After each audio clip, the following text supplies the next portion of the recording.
Pastor Roy Gearhart from Galloway United Methodist Church in Franklin, Pennsylvania, sharing a few words of encouragement to help us follow after Jesus. Well, it's a Tuesday for two, and that's all about relationship. And the little tiny book in the Bible that we've been studying this week, Obadiah, is a book that speaks a big word to relationships. There are times when we look at our lives and are grossly disappointed in our actions. Times when we've let other people down, where they look to us to stand up with them, to support them, even to speak up for them, and we didn't do it.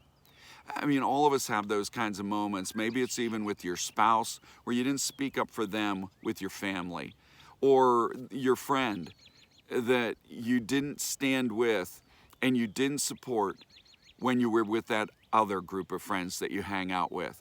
And all of a sudden, you couldn't any longer really solidly be their friend.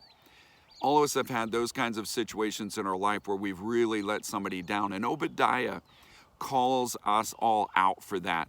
He is focused on the neighbors of Judah and the way that they failed to come to their aid when the Babylonians came in and crushed them, conquering them, and doing all kinds of devastating harm. And Edom, next door to Judah, did nothing to help Judah. In fact, they actually joined in, doing more damage. And Obadiah says, man, you guys got to know this. God is not pleased with this, and he is not going to just let that stand.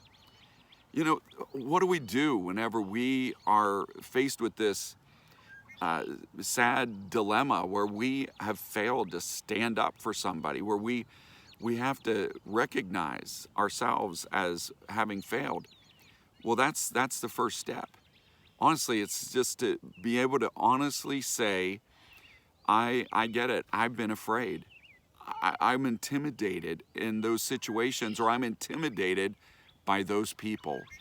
Many of us have that intimidation because we have actually developed a pattern of living in fear, being intimidated, and seeking to protect ourselves. We just try to keep our heads down, get through situations, hope nobody notices us and we don't come into their sights where they would attack us. We've developed that as a pattern, and we look at our spouse, our friends, our coworkers, like, why don't you just work out a way to just deal with this? Why can't you just, put up with it the way that I do? Many times our intimidation makes us not only not want to step up with them, but actually resent them if they stand up for themselves, because we're so afraid. You and I, look, we have got to admit that we're living in fear. And if you and I can acknowledge that, then we can seek to do something with that. One of the things we may need to do with that is seek forgiveness. We need to seek that with God, and maybe even with the people that we've let down.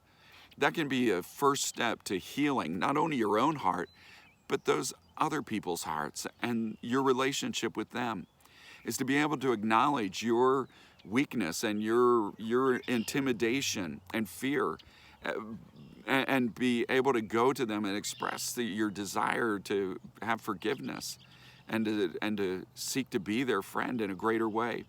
And with that, you can open up your life to lean on God, to really let God take the lead in your life, to free you up from that fear and intimidation. And you know what God will do? Well, God doesn't just make you brave. What God often does with us in order to build that courage and the ability to respond differently in situations is one, he helps us to finally recognize the truth. This is right and this is wrong, and I need to act right.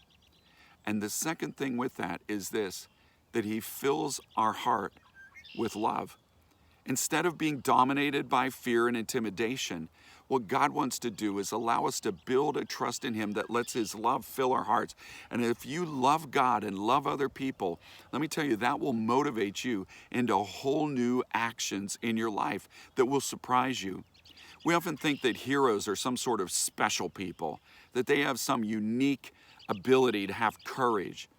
But very often, the greatest heroes are just very ordinary people who love God and who love others, enough to act on the truth and do what's right. May God bless you today. And as you share his good news, may God make you a blessing wherever he takes you.